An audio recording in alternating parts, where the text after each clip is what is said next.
A mí lo que me pasa cuando lo escucho es que muchas de sus propuestas me parecen impracticable, más allá de que yo pueda disentir con el concepto, ¿no? Hay que eliminar el Banco Central, hay que, no sé, eliminar planes, hay que eliminar educación pública. Yo conceptualmente no estoy de acuerdo, pero más allá de esto, Bueno, que sería... me permite, sí. Reinaldo, hay dos cosas. Yo, de hecho, en lo que es la reforma de primera generación, nunca hablé de eliminar planes y tampoco vimos, de hecho, por ejemplo, la educación, las reformas son lo que se llaman reformas de tercera generación, está pensado para un contexto mucho más amigable al mundo que yo creo que es el ideal. O sea, lo planteo porque, digamos, o sea, suele utilizarse como una suerte de falacia del hombre de paja. Me acusan de cosas que yo no dije, o sea, dicen que dije tal cosa y después me atacan por lo que supuestamente dije, que nunca dije. Entonces, lo que propongo siempre es pasarle con la motosierra al gasto público, pero en las partidas donde roba la política. Lo que pasa es que los políticos se esconden después detrás de los vulnerables para defender sus privilegios. Perdón, quería hacer está bien, pequeño... si nos tiene que resumir, a ver, Milei llega a la presidencia, ¿no? Que a mí no me parece que sea tan alocada la posibilidad, dado cómo está el panorama político en este momento, o por lo menos me parece que puede tener una chance. ¿Qué es lo que viene? ¿Qué le puede contar a la gente de lo que haría? Bueno, básicamente el inicio sería una reforma del Estado, recortando las partidas de las que roban los políticos abiertamente, como ser la obra pública, como ser las transferencias discrecionales, lo que es el pasamano de los subsidios económicos, ¿sí? Lo que tiene que ver con las empresas manejadas por el sector público que se terminan convirtiendo en una fuente de caja para hacer política. Entonces, en ese contexto, sí, vos, una vez que bajás el gasto, ¿sí? Nosotros también tenemos planteada una reforma fiscal, es en llevar la cuestión tributaria, llevarla de 165 impuestos que queden 10, que el sistema quede mucho más simplificado, quitar regulaciones, empezar a trabajar las ideas de cómo modificar el sistema de coparticipación federal de impuestos, que para mí me parece una aberración, que lo único que hace es esclavizar a las provincias. Una vez que vos haces esa reforma y sos competitivo fiscalmente, ahí estamos en condiciones también de empezar a flexibilizar el mercado laboral hacia adelante, donde lo que genere la protección sobre los trabajadores no tiene que ser las regulaciones, sino el desarrollo de un mercado de seguros. O sea, usted hace una apuesta general a que el mercado sea el regulador y no el Estado. Ese sería el concepto liberal de la economía. Sí, claro, digamos, yo soy una persona que soy abiertamente declarado liberal. Yo creo en el orden espontáneo, creo, digamos, en el individuo como eje central de la creación. Pero eso es posible en un país con 40% de personas bajo la pobreza, con no sé, casi 1 de cada 4 trabajadores en negro, con gente que no puede, no sé, tener lo básico para alimentarse. ¿Hacerlo de forma inmediata es posible? Sí, claro. Ojo que hay secuencialidad en las reformas, ¿no? O sea, están las de primera, segunda y tercera generación, yo le estoy escribiendo en este momento las de primera, y hay una secuencialidad, porque una vez que, y a ver, estas cosas se hicieron, Argentina las hizo a partir de 1860, en 35 años, de ser un país de bárbaros, se convirtió en el país más rico del mundo. Los países que hacen esto le va bien, digamos, un ejemplo más reciente en la historia, si vos querés, tenés el caso de Irlanda. Era el país más miserable de Europa, 35 años después, tiene un PIB per cápita 10% más alto que el de Estados Unidos. En lo que tiene que ver con el caso, por ejemplo, de la India, el caso de la India es fabuloso. La India, digamos, venía creciendo 3, 7, cosas así.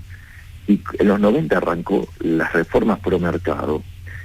En 30 años multiplicó por 11 veces el PIB per cápita. Sí, pero lo que pasa es que la miseria que hay en la India también, la cantidad de gente excluida. No, pero está bien, Reinaldo, yo le compro el argumento. O sea, yo no digo pero hay mecanismos para hacer esto. O sea, el mecanismo, digamos, la literatura en economía la descubrió, se llama crecimiento económico, hay un conjunto de reglas, digo, que si vos las aplicás, funcionan. O sea, esto ni siquiera entra en la categoría de milagro, o sea, es algo que está probado con la evidencia empírica. Entonces, básicamente, las reformas que yo propongo son esas reformas que aplicaron los países que generaron estos procesos, se llaman de convergencia. Entonces, por ejemplo, todo el programa que yo planteo, que obviamente, digamos, excede, digamos, a mi persona, ¿no? O sea, y obviamente, si yo tuviera la oportunidad, podría ser el primero, digamos, dar esos pasos en esa dirección. Pero la realidad es que son reformas que te aseguran que en más o menos 35 años lo alcanzás en dinámica a Estados Unidos. O sea, usted sí. Cuando hace referencias al libre mercado, ¿no? Y yo estaba leyendo la etapa de ámbito financiero, la comentaba recién, ¿no? La cartelización de la que acusan a 4 cementeras, por ejemplo, ¿no? Porque uno siempre le cae al sindicalismo desde los sectores que en general están en el liberalismo, y de pronto uno ve cómo las empresas en Argentina en general maximizan ganancia a como dé lugar. ¿Qué se hace con esto? A ver, vamos por partes. O sea, yo estoy hablando hace un rato con vos y vos fíjate que nunca le puse el foco a los representantes de los trabajadores. Yo no me metí con eso, ¿sí? Es decir, tengo una concepción de por qué aparecen esos problemas después, o sea, y que es como los argentinos, digamos, frente a una situación, en lugar de arreglar la causa, trabajamos sobre el efecto. Pero, a ver, yo tengo una visión sobre lo que son los monopolios. En realidad, los monopolios son malos solo si detrás de eso está el Estado. Perdón que lo interrumpa un segundo. ¿Hay monopolios buenos? Mirá, suponete lo siguiente, claro, digamos, o sea, el punto es este, fíjate esto, suponete que yo tengo 10 empresas y compiten para hacer un celular, y hay uno que descubre una forma de hacer el mejor celular a mejor precio, o sea, que te venden un bien de mejor calidad a un mejor precio. ¿Qué crees que va a pasar con las 9 empresas restantes? No, es probable que esta se imponga a las demás, pero bueno, ahí tiene que estar el Estado también para decir no te quedes con todo el mercado para aumentar los precios como quieras. Pero de vuelta, esta empresa, digamos, hace un bien de mejor calidad, mejor precio, o sea, los manda a la quiebra a todos los demás porque está sirviendo al prójimo con un bien de mejor calidad, mejor precio. Es decir, ese tipo es un héroe, no es un malo, o sea, si no, es más, si querés enojarte porque no hay más jugadores como él, no menos. O sea, es decir, que cuando se da la situación donde queda un solo oferente, pero eso es fruto de un proceso de mercado, ese caso no es malo. Es decir, de hecho, una de mis críticas a la teoría neoclásica es que justamente el planteo del monopolio está mal. O sea, el que lo planteó bien el problema del monopolio es un economista que inventó el anarcocapitalismo, que se llama Murray Newton Rothbard, un artículo que se llama Monopolio y Competencia. Ahora, ¿cuándo es el problema? El problema es cuando alguien, ¿me entendés?, te da la licencia de que vos seas el único que va a vender eso. ¿Me comprendés? Entonces ahí aparece el aparato represivo del Estado condicionando que alguien te puede dar un mejor bien de mejor calidad, y entonces a un mejor precio. Entonces, ¿qué es lo que pasa? En ese sentido, te están arruinando la vida, porque vos, o sea, además con la plata esa que te ahorrás en ese bien, podés comprar otros bienes y tu nivel de vida sube. Entonces, me parece que... Ahora, pensándolo, lo escucho y voy pensando, ¿no? En esto de achicar el gasto, achicar el Estado. Cuando uno tiene una pandemia, de pronto, si no tiene un Estado fuerte, hubiera sido una catástrofe. Un Estado para asistir a los que no tienen, para asistir en una emergencia como esta.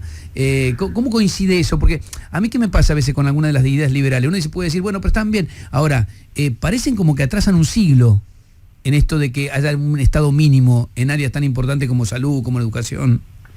Mire, yo creo que 2 más 2 es 4 hace bastante más tiempo que un siglo y nadie se le ocurre decir, no, bueno, a partir de ahora 2 más 2 es 57. O sea que, digamos, o sea, no, el hecho de que o si no, lo puedo poner en otros términos, o sea, la teoría, digamos, con la cual se están justificando la intervención del Estado son previas a la existencia del liberalismo, porque, digamos, estaban dando vueltas, digamos, hasta con los mercantilistas estas cosas. Así que sí, por eso, o sea, como idea que confronta, es todavía muchísimo más vieja la otra. ¿Sí? Si fuera por eso, yo no lo tomo como un argumento. Y la realidad es que yo, digamos, puedo entender que la gente no crea en las ideas del mercado. Bueno, quiere decir que habremos fallado en cómo divulgarlas y hay que trabajar para divulgarlas mejor hasta que se entienda. Ninguna de las reformas que nosotros proponemos genera daño, todo lo contrario, o sea, genera bienestar social, y donde se aplican, esos países prosperan, y cuando uno hace lo contrario les va mal. Entonces, yo digo, o sea, es como una suerte de falso dilema que verdaderamente no tiene sentido. Y además, sí. Le hago una pregunta sobre lo que está generando usted en la propia oposición, ¿no? Más allá del comunicado Juntos por el Cambio, lo de Bullrich.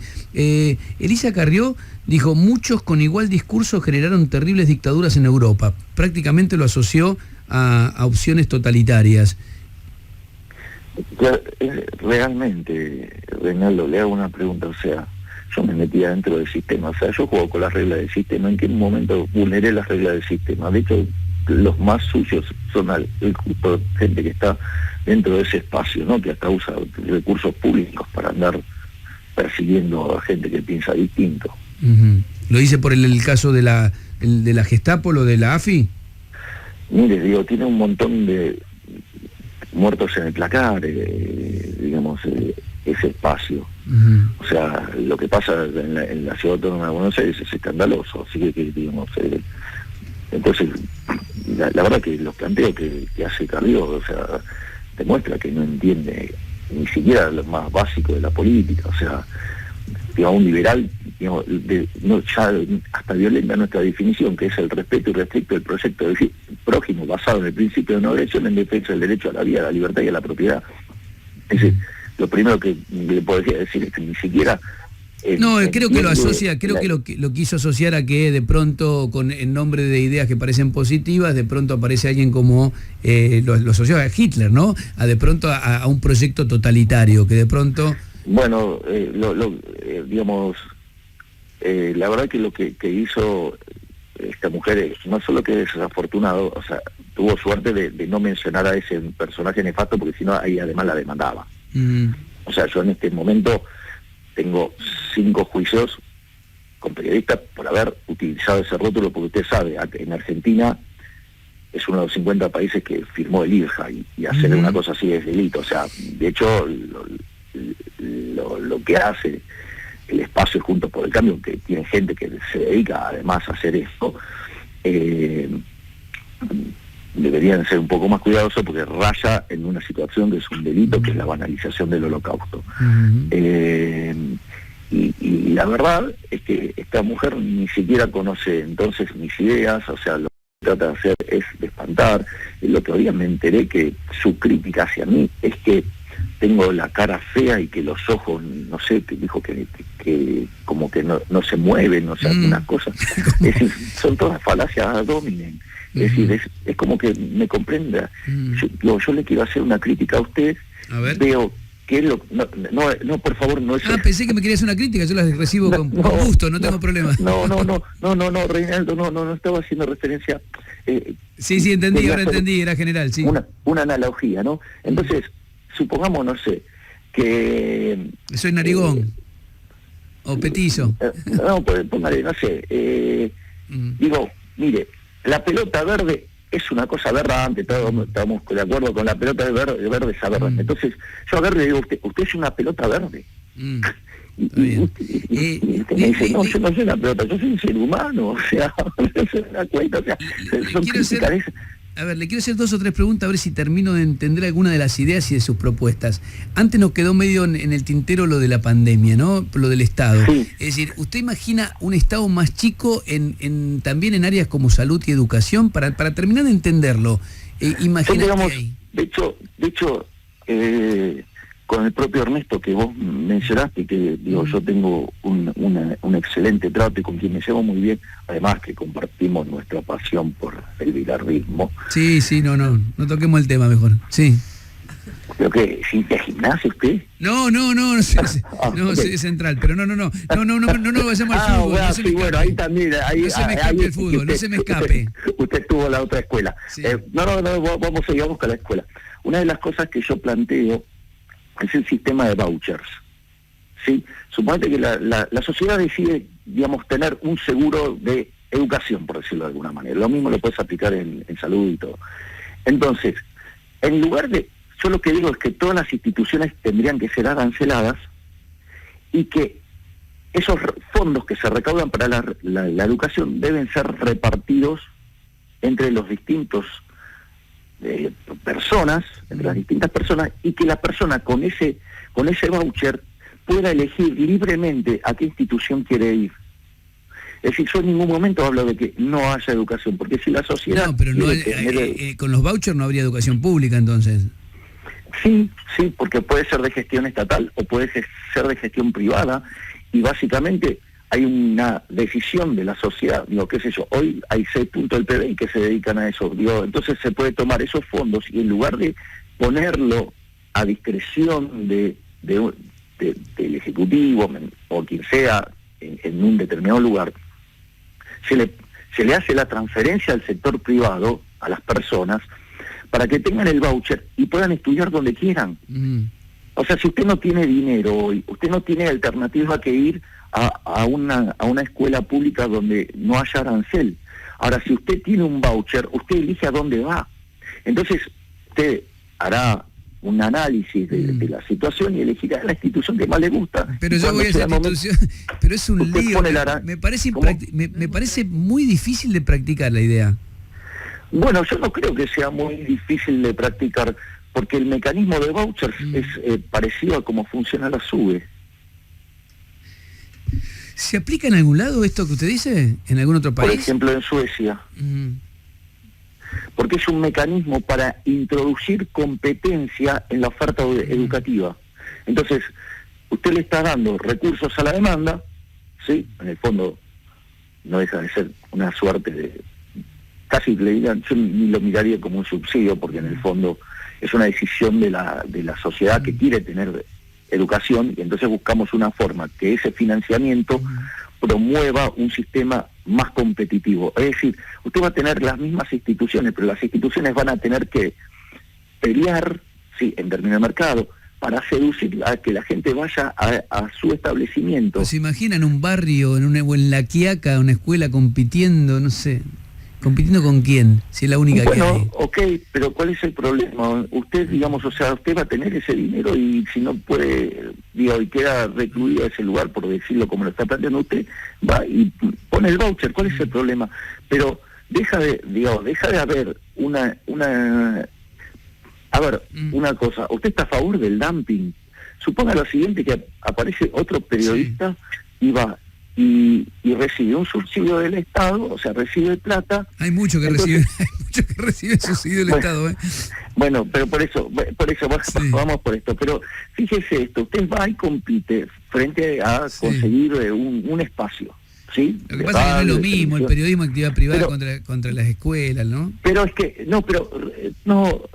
a ver, vamos a ponerlo en estos términos, o sea, cuando usted va y compite, si al otro le ponen la plata en el bolsillo, puede ir a competir con usted cobrando 0, y eso, digamos, a usted lo va a aniquilar en términos de mercado. Y en realidad quizás usted hace mucho mejor el trabajo que el otro. Entonces, lo que yo propongo es que todos puedan acceder a la educación. En la salud se puede replicar el mismo modelo, y que tienen un voucher, y con eso usted elige a qué institución va y promueve la competencia. En caso que no se diera, porque ese lugar quedó aislado, no hay forma de salir, lo que sea, bueno, el resultado no va a ser peor. Es decir, que el resultado entonces es igual o mejor, es una ganancia de bienestar. Tomemos ese punto, o sea, vamos a estar mejor. Bueno, le decía que le quería hacer un par de preguntas, más que todo para que yo tener claro, y la gente también, me imagino, algunas de las ideas. ¿Quién, primero, ¿no? Usted a veces las veces que lo escucho, ¿no? Parece con un discurso liberal, pero muy conservador en el tema derecho de las minorías, posicionamiento ante, no sé, tema aborto, colectividad LGBT. A ver, yo creo que la primera reflexión es todo lo contrario. O sea, justamente yo defiendo a la más pequeña de todas las minorías, que es el individuo. Es decir, yo soy un defensor acérrimo de la libertad del individuo. O sea, yo creo en el respeto irrestricto del proyecto de vida del prójimo, además basado en el principio de no agresión y en defensa del derecho a la vida, la libertad, la propiedad. Por lo tanto, o sea, si hay algo que es una bandera del liberalismo, es, digamos, la igualdad ante la ley y que cada individuo es lo que hay que defender. O sea, así que desde ahí, cualquier expresión más grande, digamos, o sea, es casi que le diría... Entonces está de acuerdo con los avances en los derechos para, no sé, el matrimonio igualitario, identidad de género. A mí, yo le digo, a mí me da lo mismo. Usted, digamos, o sea, mañana se quiere, es más, casar con no sé, con 20 personas, a mí me da lo mismo. O sea, para mí el matrimonio es un contrato. Y el contrato, digamos, o sea, lo que yo no estoy de acuerdo es que el Estado regule el contrato. Es decir, porque, digamos, si usted quiere hacer un acuerdo con 10 personas o 11 personas... Bueno, pero ¿cómo? ¿Pero no quiere que haya ninguna regulación? ¿Usted eliminaría el matrimonio como institución del Estado? No entiendo eso. Claro, que sea un contrato entre privados, es un acuerdo entre privados. O acaso no es un contrato.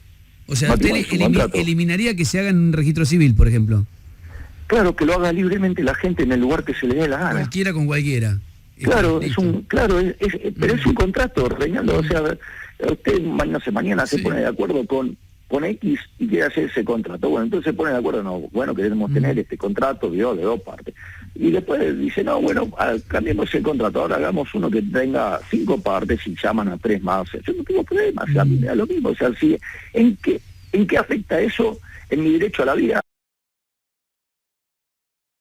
El contrato que quiera, si usted no está dañando a nadie, o sea, usted haga lo que quiera. O sea, es más, o sea, si usted quiere, no sé, casarse con el elefante trompita, también hágalo, a mí me da lo mismo. O sea, yo soy liberal en serio, o sea, ahora puede haber que algunas posiciones no les guste, porque digo, tengo además una visión distinta, pero... estaba leyendo, no sé si, me imagino que lo habrá visto, además estaba muy bien la nota, bien escrita por lo pronto, en La Nación hace unos días que hicieron un perfil, quién es realmente Javier Milei, y ahí planteaban, usted trabajó mucho tiempo en Aeropuertos de Argentina 2000, ¿no? Yo trabajé en Corporación América, que es el holding cuya una de sus empresas es Aeropuertos Argentina 2000. Yo trabajaba para el holding, o sea, para la controlante, para la madre. Está bien. No, ahí por ejemplo se recibían subsidios también, ¿no? El Estado en cuanto a aeropuertos ha puesto bastante plata, ¿no? Yo le propondría una discusión más a pleno, digamos, con eso. Bueno. O sea, es una empresa que está regulada, que tiene determinadas condiciones, que el Estado en realidad no las cumple, y además sí la empresa cumplió con las cosas porque por eso le dieron la extensión del contrato, porque justamente cumplió todo, y no solo que lo cumplió durante el gobierno de la Rúa, digamos, cuando lo cumplió durante el gobierno de Néstor Kirchner, durante los dos gobiernos de Cristina Kirchner, durante el gobierno de Macri. Es decir, eso es una discusión sobre el formato del contrato, y la realidad es que el que desde mi punto de vista varias veces no cumplió como debía es el Estado, no, digamos, la empresa. Pero de vuelta, de hecho, si no hubiera sido así, mire todos los presidentes que pasaron con distintas visiones, y sin embargo esa concesión sigue y logró la extensión. ¿Por qué? Porque cumplió con todas las metas, aún a pesar de lo que le hizo el Estado. Le hago algunas preguntas más, siempre tratando de conocer a Milei, por lo menos para la audiencia de este programa, que es la primera vez que hablamos, cosa que le agradezco que esté abierto. No será la última. Bueno, no será la última. ojalá. Es Yo más, pensé que no quería no. hablar conmigo. Yo digo, no quiere decir Ernesto, no quiere hablar conmigo, Milei, ¿qué pasa? No, pero sí. bueno, sí, pero Bueno, pero está pasando, no importa, ya está, olvídelo, está igual ocurriendo. le aviso, el día que voy a su programa, que al pase con Ernesto, Sí. mira, yo le voy con una camiseta de estudiante. No, bueno, pero ya ahí se ganó. Usted ya lo tiene en la bolsa, Tenemau, pero a mí no. No, por el corazón, digo, por el fútbol. No, es que yo le cuento, Reinaldo, o sea, yo tengo un diálogo muy bueno con Ernesto, porque Ernesto me hace preguntas que no me hacen, digamos, tradicionalmente. Bien, o sea, bueno, está muy bien, es un muy buen periodista. Pero claro, no se me vaya porque le quiero hacer, no se me vaya por el fútbol, que le quiero hacer no 3 quiere preguntas que lo más. haga Ernesto, eso es lo que pasa. No, claro. Escúcheme, ¿quién banca a Milei? ¿Quién le...? Porque usted... a mí no me gusta mucho la idea de sortear el sueldo, ¿no? Pero sortea el sueldo. Se lo digo porque además lo he escrito por ahí. Me gustaría que lo done sin necesidad de sortearlo, que se lo done a alguna institución, a alguien que le haga falta. Pero no quiero traer esa polémica. Usted se anota en el sorteo, si lo gana, lo dona. Bueno, no tengo problema. Está bien. Espere. ¿Quién lo banca a usted? ¿De dónde saca la plata? Yo vivo de dar conferencias, Reinaldo. O sea, yo no solo doy conferencias en Argentina, doy conferencias por todas partes del mundo. Pero digo, toda la estructura, porque hace falta plata para llegar a la presidencia, o por lo menos para disputarla. Usted está ya convencido que va a disputar la presidencia, ¿no? Claro. Bueno, sí, pero claro, hace falta dinero para eso, ¿no? Estructura, dinero. Por ahora nosotros nos estamos manejando con lo que tiene que ver con mis movimientos, lo estrictamente mío, me lo banco solo, y lo que tiene que ver, por ejemplo, cada vez que vamos a un lugar, aquellos sectores políticos que quieren, digamos, o sea, integrarse a este movimiento liberal que es la Libertad Avanza, se tienen que encargar de hacer todo el montaje de las cosas, o sea, me querés tener, digamos, o sea, tenés que armarlo y buscarle la forma para que se resuelva. Nosotros lo que hacemos es una suerte de control de calidad, en términos de, por ejemplo, ahí mi hermana tiene un rol muy importante, porque es como, si usted se fija, no sé si tuvo la posibilidad de ver lo que pasó en Mendoza, pero es como si fuera un recital. Entonces, digo, tiene que ver con el armado del escenario, el armado de los vallados, las cuestiones de seguridad, la iluminación, el sonido, mire. ¿Y eso eso todo se banca con recursos? De los que organizan mi visita. Bien, ¿hay empresas detrás? No sé cómo... Que estén donando, no, pero le digo, casi todo... No, pero Ernesto... Reinaldo. Perdón. Está mal acostumbrado. Perdón. Claro, porque siempre hablo con sí. Pero a ver, Reinaldo, el tema es el siguiente. A ver, los que se quieren acercar y quieren llevarme a algún lugar, se tienen que hacer cargo los costos. ¿Qué quiere que le diga? O sea, yo lo que pongo es, o sea, digamos, mi presencia, mis conocimientos y lo que hago, digamos, tipo el show, por decirlo de alguna manera, que en realidad es una clase. O sea, y es más... Ahora, usted va de un show, no conozco gente que dé shows o de clase con chaleco antibala. Bueno, eso tiene que ver con un protocolo de seguridad. El tema es el siguiente, cuando nosotros hicimos el lanzamiento en Plaza Holanda, el lanzamiento que fue para las PASO, mi hermana estaba, que es quien coordina, por eso es el jefe, digamos, coordina todas mis actividades, fue amenazada de una manera muy pesada debajo del escenario. O sea, entonces ¿usted teme alguna agresión real? Yo no creo que me vayan a hacer una agresión a mí, pero no quiero que se pongan a hincharlas con mi hermana. Entonces, pero entonces la que tendría que usar chaleco es su hermana. Bueno, yo le digamos, pedí armar un dispositivo de seguridad para proteger a mi hermana, y mi hermana me dijo, si vos me haces esto, vos también vas a tener que hacer lo mismo. O sea, y entonces, ¿qué es lo que pasa? Si usted se fija, cuando yo hago mis ingresos a estas clases, pues es un ciclo, nosotros lo llamamos libre para aprender. Yo no entro por el escenario como sería el caso convencional. A mí me gusta meterme por el medio de la gente. Es decir, me gusta la interacción con las personas. O sea, si usted ve, digamos, yo voy por el medio, Sí. me engancho en hacer pogo, digo, hago todo como si usted estuviera en un recital de los Rolling Stones en Sí. el campo. Porque además, digamos, estoy haciendo esto, pero además quiero divertirme, por decirlo de alguna manera. Ahora, ¿qué es lo que pasa? La gente de seguridad eso no le resulta tan simpático. Meter a una persona en el medio de 15.000, 20.000 personas es como que se abren un abanico de riesgos. Entonces, lo que me dicen es, si vos querés hacer eso, este ponete el ingreso, chaleco, le dicen. por lo menos tener Ahora, este resguardo para que nosotros estemos tranquilos. O sea, y entonces es de ahí, viene de ahí, no tiene ninguna, o sea, no tiene más connotación que esa, y porque si no tendría que entrar por el otro lado, y a mí eso me parece aburrido. O sea, entonces, nada, entonces si yo quiero tomar riesgo, me dicen, bueno, por lo menos estas medidas de seguridad. Después, digamos, cuando llego al escenario, tengo un sector ciego, me saco el chaleco y después... Le digo que a mí no me preocupa mucho el chaleco, me preocupa más que tenga gente armada alrededor, que casi tuvo un incidente, recuerdo el otro incidente que tuvo con un custodio sacando un arma, ¿no? No, bueno, a ver, eso fue el acto de Luna Park. De hecho, hay 2 denuncias penales que hizo la doctora Villarruel, sí, o sea, quien además accedió a una banca conmigo en la elección, porque ella además tenía 2 claras amenazas muy fuertes, o sea, entonces eso, digamos, ella directamente lo llevó a la justicia.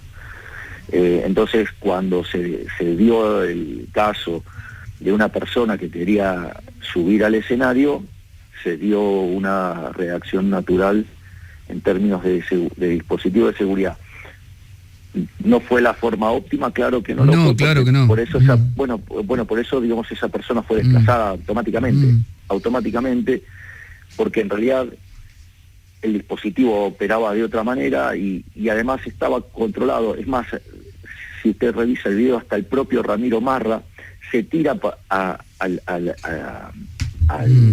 no sé, a la tribuna, no sé cómo se diría, porque sería como el equivalente del campo, no sé, y se tira para frenar eso. O sea que en el fondo, es decir, lo que pasa es que si usted tiene una persona que tiene amenazas de muerte, usted tiene que tomar algunos recaudos. O sea, me parece diputado, que no hay que ser tan ingenuo. O sea, me parece que no estoy planteando algo, si no hay que, digamos, nosotros venimos, o sea, no sé, tenemos un ejército atrás porque se nos dio la gana, ¿no? Hay acciones, cosas muy complejas que han pasado a lo largo de toda la campaña, que nosotros no les damos mayor exposición, porque no queremos, o sea, ponernos en una situación de víctima. O sea, entendemos que es la lógica de este negocio y lo único que hay que hacer es tomar los recaudos. Entonces, si uno toma los recaudos...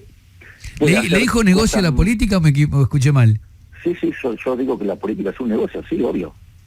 Yo no hago negocio con la política, pero que hay gente que se enriquece con la política, la casta, seguro. Yo no tengo, o sea, aparte de todo, digo, yo este es un negocio muy complejo, porque donde los que creen que son malos, pero los que creen que son buenos son infinitamente peores. Cuidado, porque le puede caber a usted eso, ¿eh? Que me digan lo que quieran, o sea, total... No, digo, porque cuando uno dice lo que se cree que son buenos pueden ser peores... Bueno, digamos, yo en realidad no me identifico con los políticos, o sea, yo estoy actuando... Pero es político, es diputado nacional y quiere ser presidente, ya está. Está bien, pero digamos, o sea, pero me parece que yo vengo de otro lugar, o sea, y el planteo que hago es propio desde otro lugar, y en realidad voy en contra de todos los privilegios de estar en una situación, digamos, de política. En ese sentido yo no tengo problema. O sea, diputado, sí. A ver, para seguir yo estoy tratando de desentrañar para mí y para mucha gente su pensamiento. A mí si me preguntan qué modelo de sociedad querés, y a mí se me vienen los países nórdicos, yo digo Suecia, no sé.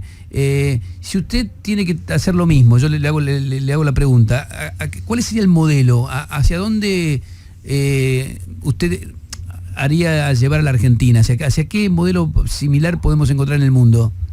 Por ejemplo, lo que era Hong Kong antes de que volviera a China, lo que es Irlanda, Australia, Nueva Zelanda.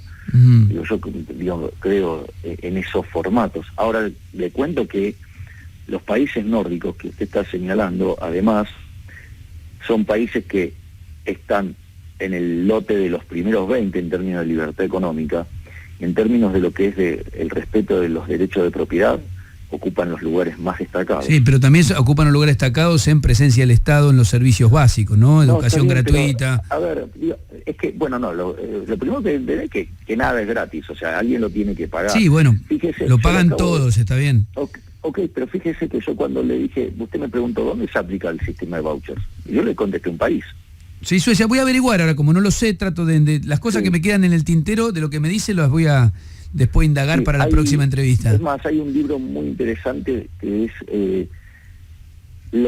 algo así como lo nada particular del modelo sueco o algo así, y entonces, o sea, es todo un libro que describe la experiencia de Suecia, porque muchos se quedaron con la Suecia de los 80, de un estado gigante, y en realidad nadie parece notar que ese estado gigante en Suecia había caído en quiebra, digamos, la calidad de la apuesta debe ser el Estado eficaz, ¿no? Ni gigante ni chico. Y lo llevaron de 75% a 40%, entonces, hay todo un conjunto de reformas. Después, yo no creo que exista la eficiencia del Estado, o sea, digamos, es una discusión ahí, lo puede chequear, algo que se llama Las 4 formas de gastar, de Milton Friedman, y ahí lo explica Friedman. Pero, al margen de eso, usted puede crear mecanismos que asimilen el comportamiento del mercado. Los vouchers es eso, o sea, la sociedad la sociedad ahora dice, ¿sabe qué? Queremos tener educación. Bueno, pero ponemos plata para eso y buscamos la forma que esos recursos rindan de la mejor manera. ¿Cuál sería? Y le doy el voucher a la gente y que elija la institución que gusta. Entonces ponen las instituciones a competir y se van a tener que esforzar para brindar un mejor nivel de educación. Argentina no le está yendo bien con la educación. Mire, Argentina está séptima en las pruebas PISA en América Latina, o sea, Argentina, la mitad de los chicos no termina el colegio, la mitad que lo termina... No, en el diagnóstico coincidimos. El 50% no entiende lo que lee, el 70% no puede resolver problemas matemáticos. En el estado de situación en eso coincidimos. Creo que es nuestra primer coincidencia absoluta de que está todo muy mal en eso. Le hago una última... Es un buen punto saber lo que dicen los datos. O sea, eso es un avance muy importante. Y bueno, sí, hay que trabajar siempre con la información, si no, después uno difiere en cómo resolverlo. Eso es parte, digamos, de la discusión. Eso, pero está bueno, pero me parece súper valioso que, digamos, no podemos poner de acuerdo con los datos. Hay gente con la que uno no se puede poner ni siquiera de acuerdo con los datos porque mienten los datos. Bueno, eso es un problema, sin duda. Le hago una pregunta más de coyuntura política ahora también. ¿Cómo valora la gestión de Guzmán ahora que está en el fuego cruzado dentro del propio gobierno incluso? ¿Qué opinión le merece? Yo tengo una opinión muy negativa de Guzmán. Lo manifesté desde el primer momento. Considero que no es una persona apta para el cargo. Y toda su gestión muestra que lo que dije desde el primer momento estaba en lo cierto. Coincide con el kirchnerismo en esto, el kirchnerismo más duro. Pero por razones distintas, o sea, el kirchnerismo porque lo quiere más... todavía más keynesiano, por decirlo de alguna manera, de lo que es. ¿Y usted lo pondría a caballo? No sé si pondría a caballo, digamos, o sea, digamos, el momento de caballo fue otro. O sea, yo lo que sí iría por una solución ortodoxa, si usted quiere. O sea, pero no la ortodoxia cuadrada neoclásica. Iría por una solución liberal en serio. ¿Dolarizaría, que es una discusión que se mantiene en algunos sectores? Yo, digamos, justamente lo que propongo es que hay que eliminar el Banco Central. Directamente, eliminar el Banco Central. ¿Se puede funcionar así? ¿Es posible eso? Mire, como ser posible, es posible porque la humanidad vivió más tiempo sin Banco Central que con Banco Central. De hecho, pero digo, Estados Unidos tiene Banco Central. Pero de vuelta, Pero yo nunca dije que Estados Unidos de repente sea mi modelo. No, bueno, Australia, es su modelo, Australia, ¿tiene Banco Central?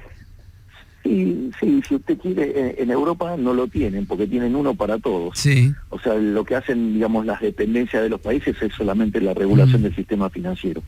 La pregunta es, digo, para poder entender este problema y que yo veo que usted está interesado en discutir estas cosas. Sí, después lo vamos a profundizar, le voy a hacer un par más preguntas. Porque... Claro, pero por eso está bueno, sí. Porque usted me está planteando temas así sinceramente y, digamos, y para discutirlos bien, está bien. Entonces, ¿cuál es el punto? El punto es que, ¿para qué sirve tener Banco Central? Y esa discusión arrancó en 1550, en la Escuela de Salamanca. Uy, no se me va, se me fue lejos. Sí, por eso, mire, yo le pongo los nombres y los simplifico porque imagínense, no voy a estar contando tantos años de historia. Es decir, se va a caer el rating y perdemos los dos. Sí. A ver, entonces, ¿cuál es el punto?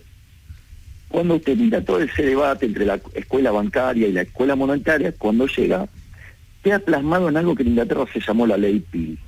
Y en realidad el Banco Central, el único rol que tiene es ser el prestamista de última instancia. Es decir, usted tiene un sistema financiero que tiene encaje fraccionario. Usted pone la plata en el banco guarda una parte y la otra la presta.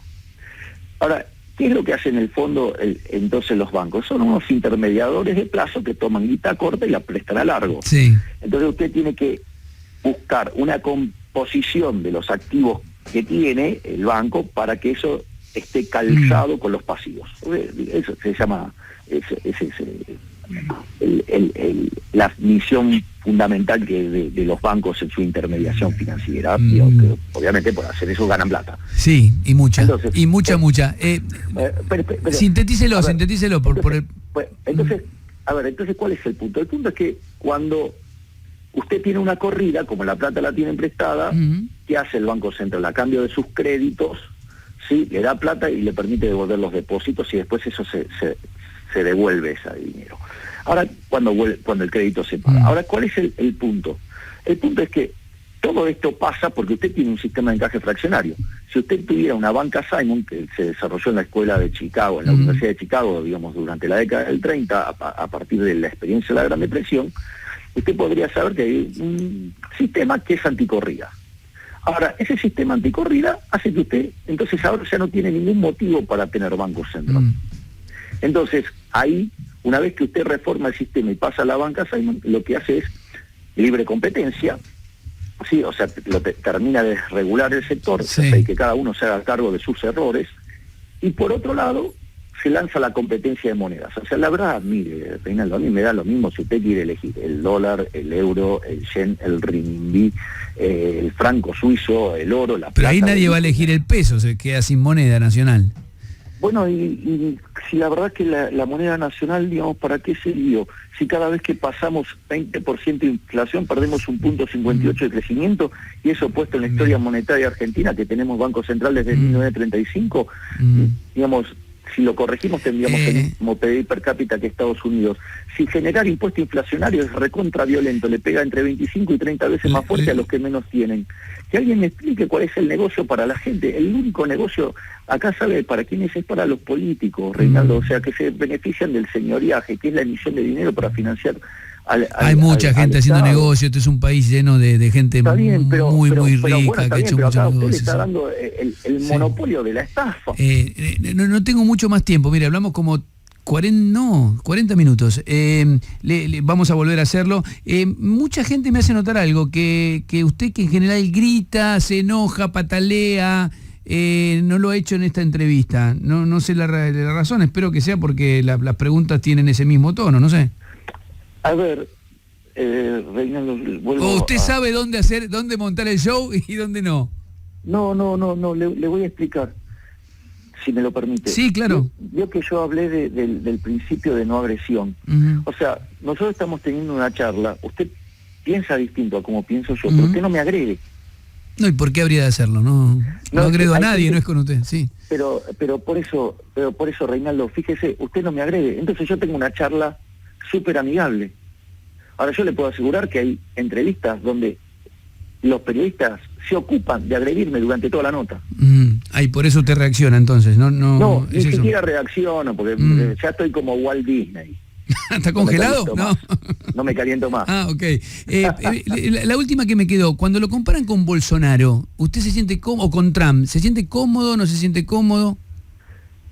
Yo, en el caso de Trump y de Bolsonaro, lo que comparto es el tema de dar la lucha contra la izquierda, por decirlo de alguna manera. Es decir, en el anticomunismo o en la idea esta de que la izquierda es muy, muy mala para el, no sé, para el mundo. Sí, en eso coincide. Es un debate donde, de hecho, mis conferencias tienen mucho que ver con eso, que es el debate cuantitativo, el debate moral, o sea, para mí hay toda una discusión moral. Bueno, yo estoy de uno de los lados del debate, digamos, lo asumo abiertamente.